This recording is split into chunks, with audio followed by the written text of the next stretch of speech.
नमस्कार साथियों, जय महाकाल, जय माँ अहिल्या, जय गडरिया समाज।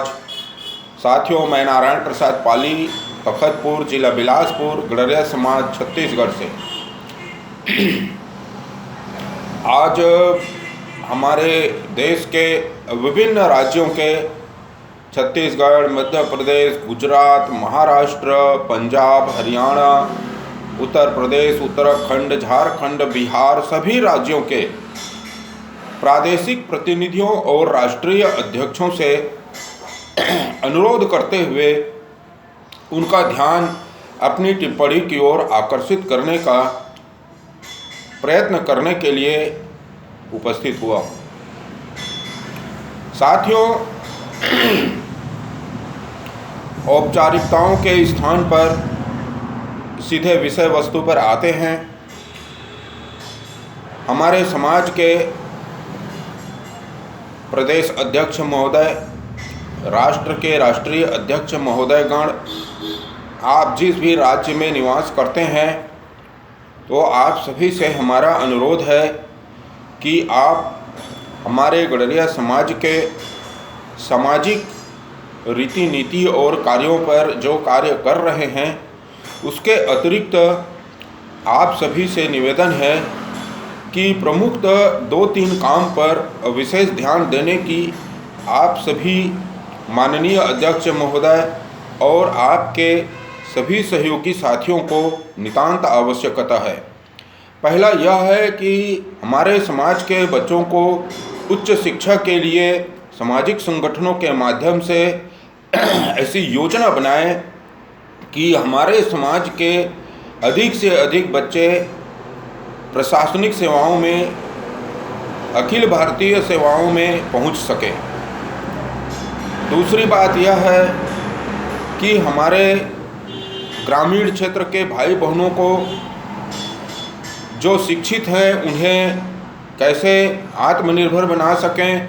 जो ग्रामीण क्षेत्र में हैं, अकुशल श्रमिक हैं, उनके लिए हम शासन प्रशासन से रोजगार की, कुटीर उद्योग की, स्वरोजगार की क्या व्यवस्था सामाजिक संगठनों के माध्यम से बना सकते हैं, इस पर विचार करने की अति आवश्यकता है। तीसरा सबसे महत्वपूर्ण विषय यह है कि आज भारतीय राजनीति केंद्र और राज्य सरकारों पर सामाजिक जनगणना, सामाजिक ध्रुवीकरण के स्थिति पर आकर अटक गई है। आज प्रत्येक समाज का एक प्रतिनिधि विधानसभाओं में, राज्यसभाओं में, सांसद में, पंचायत प्रतिनिधियों में उपस्थित है, लेकिन गडरिया समाज के प्रतिनिधि की अनुपस्थिति से गडरिया समाज आज 70 वर्षों बाद भी मुख्य धारा से वंचित है, अति पिछड़ा है।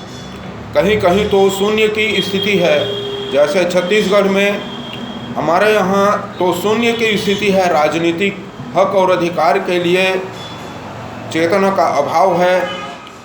हम इस दिशा में विगत 4-5 वर्षों से सामाजिक क्रांति, जन जागरण अभियान, सामाजिक सेवा अभियान के माध्यम से जागरूकता फैलाने का प्रयत्न कर रहे हैं।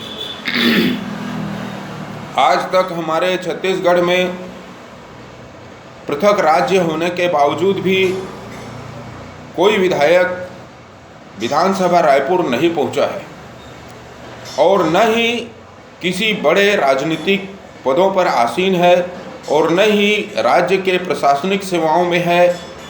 IAS, IPS की तो बात ही नहीं है। इसलिए हम निवेदन कर रहे हैं आप सभी पदाधिकारियों से कि सामाजिक रीति नीति के उलझन से बाहर आने का प्रयास करें। अन्य समाज को देखिए, उनकी तुलना में आप अपने समाज के लिए क्या बेहतर से बेहतर काम कर सकते हैं।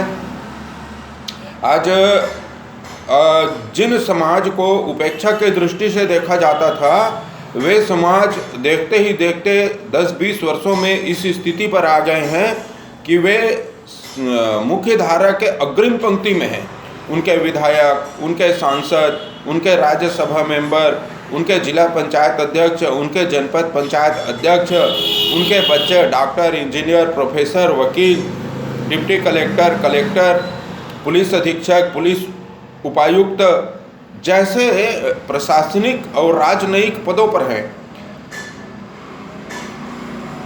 इन समाज के बदलते हुए परिस्थितियों पर सामाजिक पदाधिकारियों का ध्यान क्यों नहीं जा रहा है? केवल आपसी सामाजिक संगठन बना करके और चुपचाप बैठे रहने से समाज का कभी विकास नहीं होता है। समाज के विकास के लिए अन्य समाज के गतिविधियों पर भी हमको नज़र रखना चाहिए, तुलना करनी चाहिए और उनके अनुपात में अपने समाज के लिए कोई बेहतर योजना बनाइए, समाज के बेहतरी के लिए काम कीजिए। यदि नहीं कर पाएंगे तो आने वाली युवा पीढ़ी आपको हमेशा इस बात के लिए जिम्मेदार ठहराएगी कि आपने अपने समाज के लिए जो पद प्रतिष्ठा प्राप्त किया था उसे यूं ही बैठे बैठे गंवा दिया। बैठे बैठे गंवा दिया, कुछ भी काम नहीं कर पाए, कोई योजना, कोई निर्णय लागू नहीं कर पाए, आपके पास कोई रिकॉर्ड नहीं है। आज गडरिया समाज के पास यदि यह पूछा जाए कि आपके राज्य में कितने ज़िले हैं, कितने ज़िलों में आपके समाज के लोग निवास करते हैं, एक ज़िला को उदाहरण ले लीजिए कि एक ज़िले में कितने ब्लॉक हैं, उस ब्लॉक में कितने ग्राम हैं और किन किन ग्रामों में आपके समाज के भाई बहन निवास करते हैं। क्या उनकी आपके पास वास्तविक जनगणना है? क्या आपके पास डाटा है? पूरे प्रदेश का आपके पास वास्तविक जनसंख्या का डाटा है? यदि है तो उस आधार पर आप राजनीतिक दलों से अपने समाज के लेटर पैड में अपने हक और अधिकार के लिए अपने सामाजिक प्रतिनिधि तय करके सीट की मांग कर सकते हैं। लाखों की जनसंख्या है छत्तीसगढ़ में, मध्य प्रदेश में, उत्तर प्रदेश में, पंजाब में, उत्तराखंड में, फिर भी हमारे प्रतिनिधि शून्य हैं। इसका एक मूल कारण है कि गडरिया समाज में राजनीतिक चेतना का अभाव है।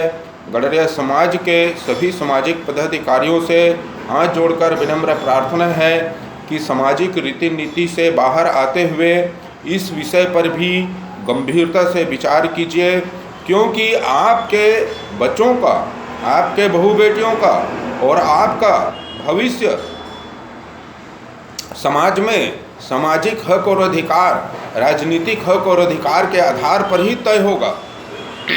अन्यथा आप क्या है, हम क्या हैं? जीवन भर हमने दोयम दर्जे का उपहास का ज़िंदगी जिया। हम नहीं चाहते कि हमारे आने वाले पीढ़ी, हमारे आने वाले जो नौनिहाल है, उनका भविष्य भी इसी तरह दूसरों का गुलामी करते करते गुजरे। हम चाहते हैं कि समानता का दर्जा मिले, हमारे बच्चे आगे बढ़ें, हमारे बेटियां आगे बढ़ें, वे भी कलेक्टर, डिप्टी कलेक्टर, आईपीएस अधिकारी बने, वे भी मंत्री, कलेक्टर बने, सांसद बने, जिला पंचायत अध्यक्ष बने और अपने समाज की बेहतरी के लिए काम करें। इसलिए समाज, इसके जिम्मेवार समाज के पदाधिकारी हैं। यदि आप काम नहीं करेंगे, आने वाली पीढ़ी आपको कोसती रहेगी।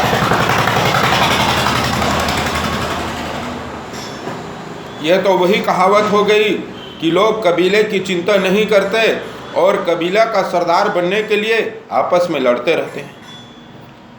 ऐसी स्थिति नहीं होनी चाहिए। सभी पदाधिकारियों को मेरा बहुत बहुत सादर नमन। सुझाव को कृपया ध्यान दीजिए। समाज की बेहतरी के लिए अपने पद प्रतिष्ठा का सदुपयोग कीजिए। आपको एक बड़ी जिम्मेवारी मिली है, इसका निर्वहन करने का प्रयत्न कीजिए। यदि जो भी समाज के पदाधिकारी जिस भी राज्य में ऐसा काम करते हैं, हम उनका अभिनंदन करते हैं, हम उनका स्वागत करते हैं, हम उनको नमन वंदन करते हैं। ध्यान रखिए, आप समाज के वरिष्ठ प्रतिनिधि होते हैं। समाज के बेहतरी का, समाज के पतन का, समाज के उन्नति का पूरा दारोमदार समाज के पदाधिकारियों पर होता है। आप जितना सक्रिय होंगे, जितना समर्पित होंगे, जितना लोगों से कनेक्टिविटी रखेंगे, उतना आपका मान सम्मान प्रतिष्ठा बढ़ेगा। समाज के लोग आपको सर आंखों पर बिठा कर रखेंगे। ऐसा मेरा एक अनुरोध है। उम्मीद है आप सभी को यह संदेश, यह सुझाव अच्छा लगेगा। चिंतन मनन करेंगे, इस पर विचार करेंगे और अपने विचारधारा को इसे सुनने के पश्चात आप क्या सोचते हैं, क्या समझते हैं, मुझे मेरे इनबॉक्स पर, मेरे YouTube चैनल के इनबॉक्स पर अथवा मेरे व्हाट्सएप नंबर पर अपने विचारों से मुझे अवगत कराने की कृपा करेंगे। बहुत बहुत धन्यवाद। जय माँ अहिल्या, जय गडरिया समाज, जय मल्हार। सामाजिक क्रांति अभियान का यह संदेश अधिक से अधिक भाई बहनों तक, युवा साथियों तक, सामाजिक राजनीतिक हमारे गडरिया समाज के पदाधिकारियों तक पहुँचे, मैं ऐसा आप सभी से प्रार्थना करता हूँ। ओम शांति। जय महाकाल।